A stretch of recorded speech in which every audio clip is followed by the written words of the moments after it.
Ross is the owner of CCN, which is Central Coast Community News, who have been hugely supportive of this event, both in the promotion for it and the development of it.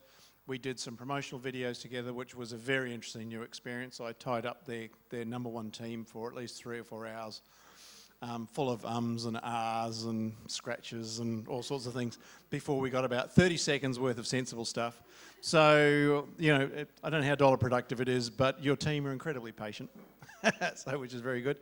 And they're here today filming this, so we will be posting all the videos for everyone to share, because that's the point of this, is to get these great stories. It's all very well sitting here, you know, feeling the jazz, because there's, you know, so many good things going on, but we need to share it, and it's about educating the broader community.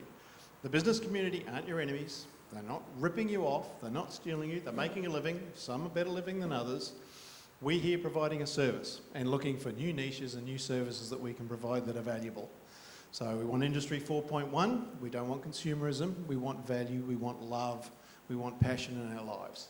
So these are all things that we need to do, but people need to be educated in that. So, but to do any of those things, to be truly sustainable, you need obviously a healthy environment, happy and healthy people, but you also need the money to do it all, because that's the medium of exchange for all of those things. And that's what Ross is going to finish off with us for today. Thank you. Thank you, Bruce. Thank you, Bruce. How's everybody feeling?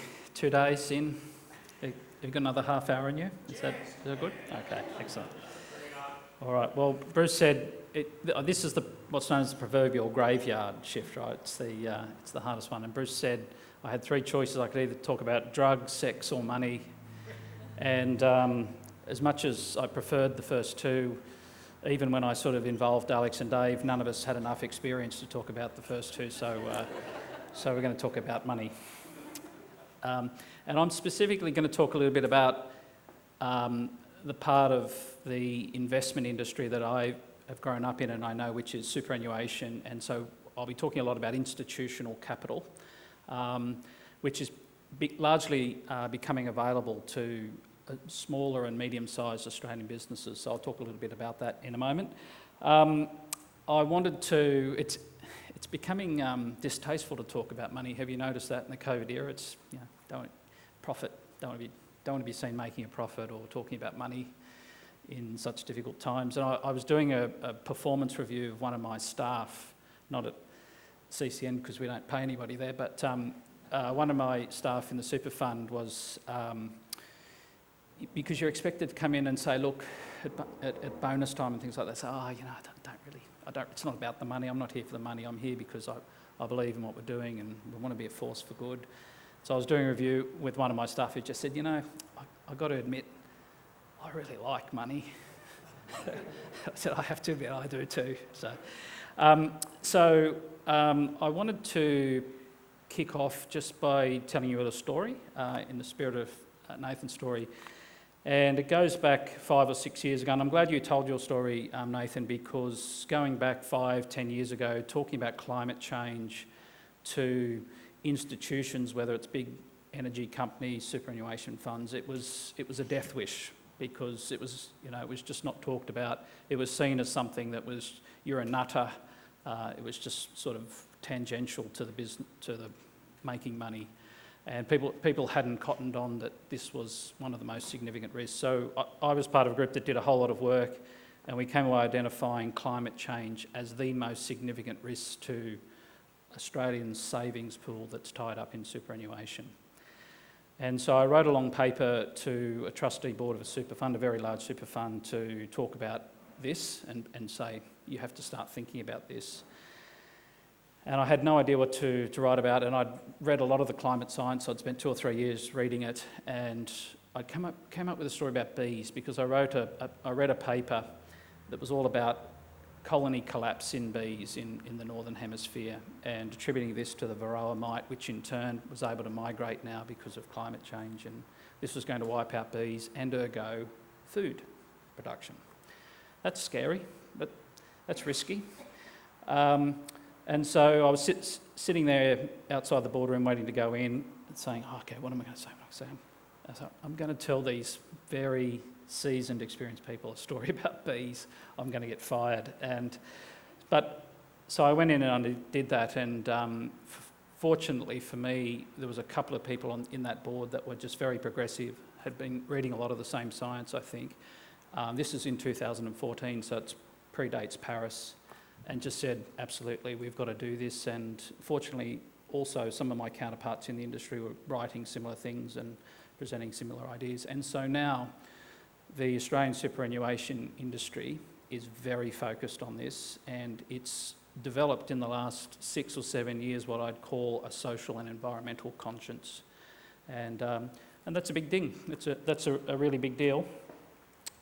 I do have to just finish that story by saying I then read another paper after that which disproved that bee colony collapse has anything to do with climate change at all. But anyway, it didn't matter because it achieved its purpose. Why does that matter? Does anyone know what a superannuation fund is, by the way? I'll take that.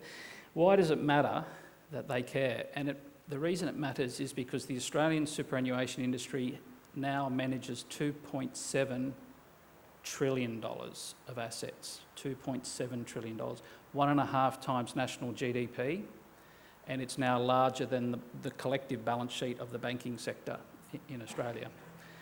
And the other thing that's happened recently, there's been a series of things. There was a global financial crisis, you know about that. There was a thing called the Murray Inquiry into banking, and there was the Royal Commission into banking and super. And one of the key outworkings of all that is it changed the way banks give money to small and medium-sized businesses. They've stopped doing it. They don't like it because, first of all, now the regulators are saying when you lend money to a small risky business, you now have to keep a whole lot of capital on your balance sheet as a provision for it, whereas they never used to do that. And banks don't like keeping money on their balance sheet because it deleverages their whole business and it undermines the whole model for banking. So they've basically stopped lending to a lot of small, medium-sized businesses. So that's a bit of a crisis. There's this big gap. There's no money, no capital available to aspiring entrepreneurs, people with really good ideas, good technologies, wanting to go into export markets. Fortunately, though, there is the superannuation industry is mobilising itself to try and fill that void, and there's a whole range of ways it can do it. One of the things that's been talked a lot, Nathan, and I'm sorry I've forgotten your name, but in your presentation as well, you talked about what I call infrastructure, green infrastructure, whether it's renewables or in the whole waste to energy or related technologies. And so there's been a very large amount of money starting to be deployed into developing large-scale renewables and other things. And as I mentioned, there are some concerns, in my view, around some of the risks associated with, deploying tens, hundreds of millions of dollars into large-scale renewable. But nevertheless, it's happening, and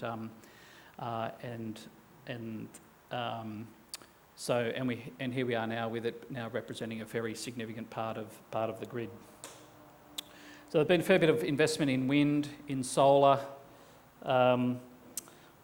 I think that we're probably on the cusp of a new wave where we'll start to see superannuation funds and the investment managers they engage to allocate this money starting to look at more sophisticated things like community grid infrastructure, some of the technologies that go with that, metering, AI systems, all that sort of thing. I think they're starting to turn their attention.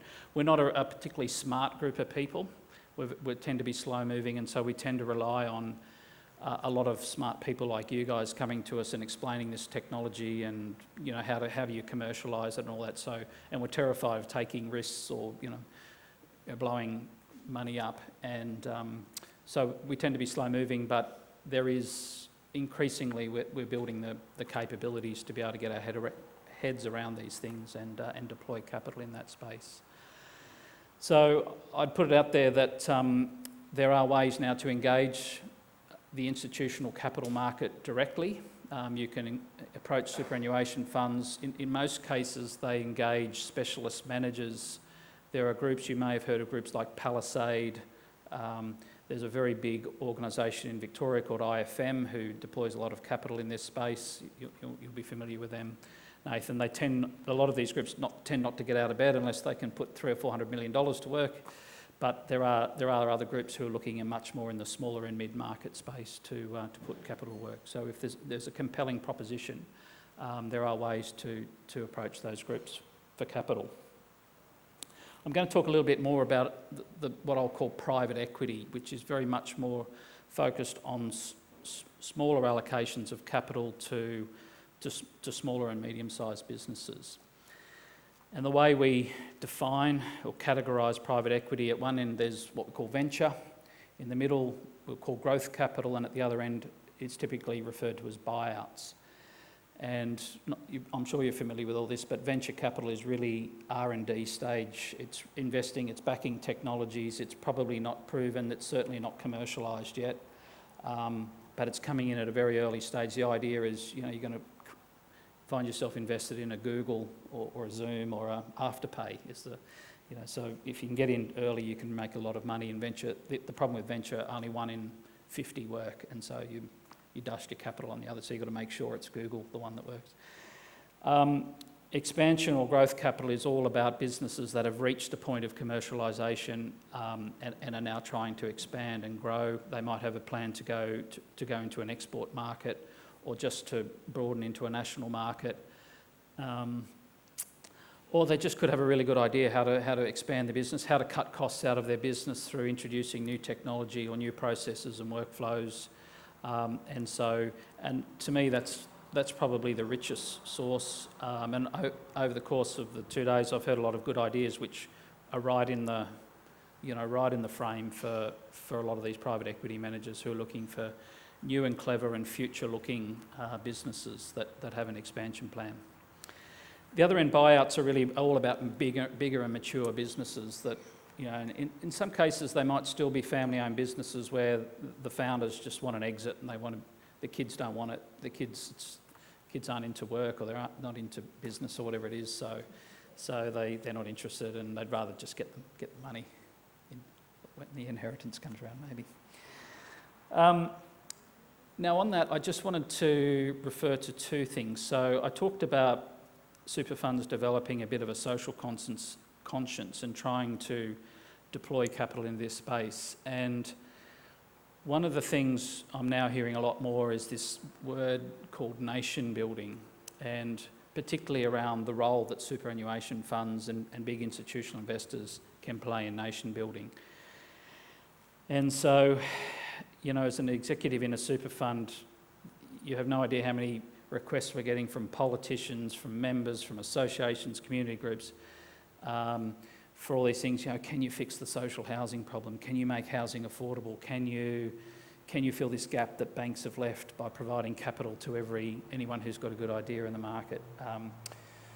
So there's a lot of pressure on super funds to look in their home market and try and find ways to deploy capital. And it's not easy, as I said. You can look at an opportunity which might need, say, $5 million of capital. But at the end of the day, that $5 million actually doesn't belong to the super fund, doesn't belong to me, doesn't belong to a trustee.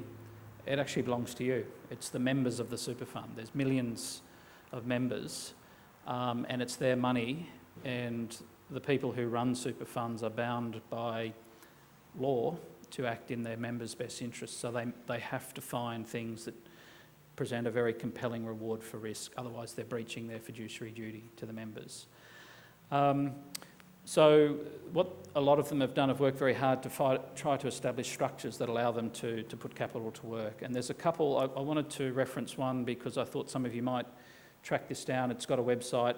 It's called Jobs for New South Wales. Well, Jobs for New South Wales is an initiative set up by the New South Wales state government, and it actually partnered with my super fund that I used to work for to create a pool of capital that it was going to deploy into New South Wales, small and medium-sized New South Wales businesses that had an idea to expand, that had job creation involved with it, but also had a very sustainability focus or a strong, what we call ESG footprint. So that's out there. If you Google Jobs for New South Wales, you'll find some information on that. It's managed by a group called ROC Partners, ROC Partners, and it's funded by First State Super. And there's a very similar thing now that's just been launched in Victoria called the Victorian Business Growth Fund, which has a very similar structure. It's about a $250 million fund, and it's now deploying capital to small and medium-sized businesses in Victoria. And look, I think we'll see more of these. Either more funds will invest in those structures that have been set up, or there'll be new things set up. As some of you are probably aware, there's a plethora of private equity managers or venture capital managers out there, angel investors, who are always looking for compelling opportunities. And so I thought I might just finish, because I thought I'd give a bit of time for questions, but I thought I might just finish by just sharing with you, in the event that you're seeking some of these groups out or pitching an idea or your business to them to raise capital, some of the things to be a little mindful of, some considerations. One is control. So, as I said, there is a fiduciary duty to deliver a very good outcome for members, and so a lot of these managers, private equity managers, they're willing to give you capital, but they're going to want a say in how the business is run, and they may want a control position, and a lot of founders of businesses aren't quite ready to give that up.